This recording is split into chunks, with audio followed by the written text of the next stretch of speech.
Thank you, Dom. It is my privilege to be a part of the launch of the Global State of Tobacco Harm Reduction 2020. As a public relations practitioner, I believe that misinformation diminishes any effort to promote THR as a strategy to win people away from smoking.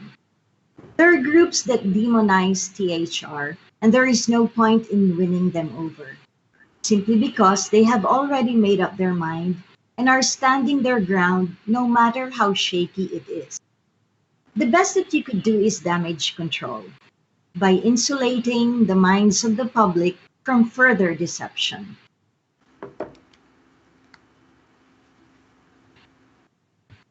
The enemy of truth is misinformation and disinformation. While both refer to inaccurate information, one is more deliberate than the other. Misinformation occurs when someone tells a rumor casually, while disinformation takes place when someone repeatedly spreads a lie intentionally to discredit someone or something.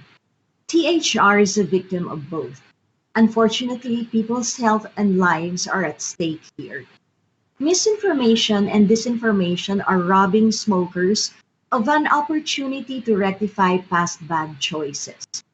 There is no doubt that THR is being targeted by groups who are out to discredit it as a public health strategy. Who are these groups anyway? They are as diverse as society itself, which makes the campaign for THR very complicated but not unwinnable. First, there are tobacco control advocates that are funded by billionaires who push for a ban on e-cigarettes and smoke-free products. They continue to embrace the quit or die approach and the prohibitionist policy.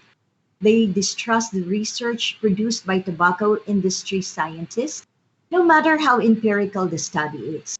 But get this, they don't recommend banning cigarettes, but they want THR products eliminated from the market. Second, the agency tasked to look after global health, the World Health Organization. As Dr. Tiki said, the WHO seems to have lost its sense of purpose and developed a closed mentality that is leading it to take unworkable, non-negotiable, or counterproductive positions that are not backed by sound science. Third, there are public health moralists who unwittingly help the tobacco industry by discrediting the better alternatives to combustible tobacco.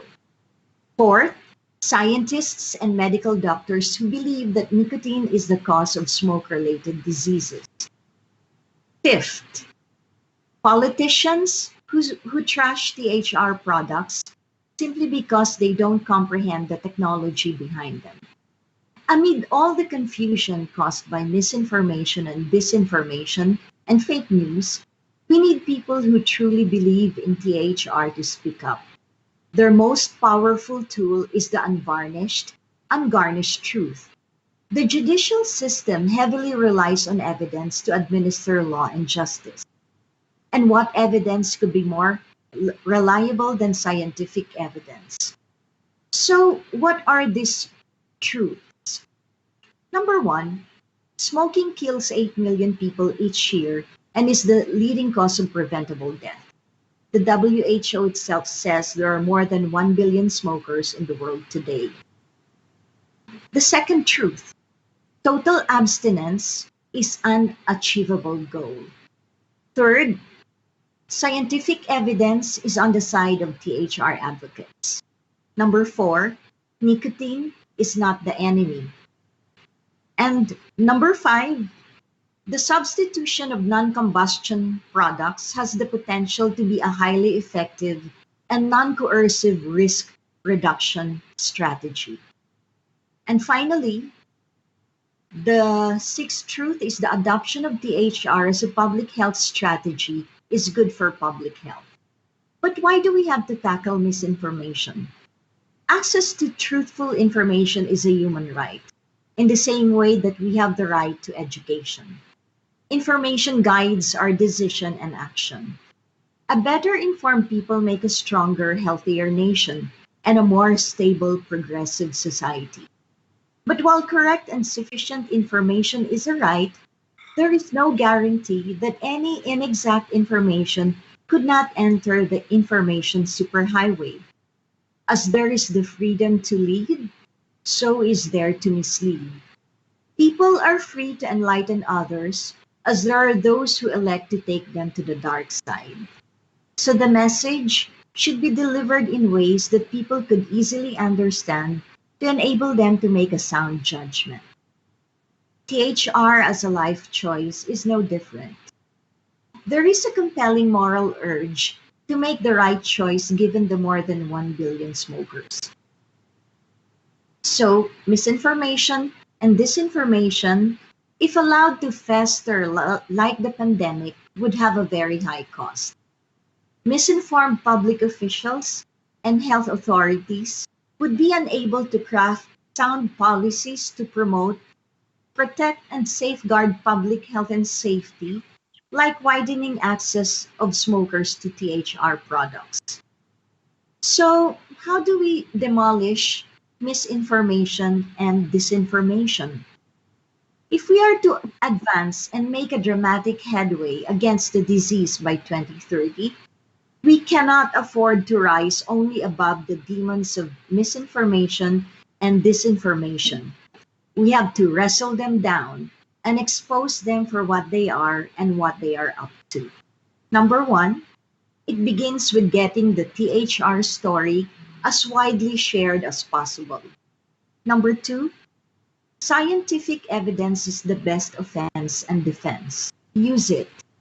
Results of studies published by peer-reviewed journals trump inflammatory statements, accusations, or unsubstantiated claims anytime, all the time.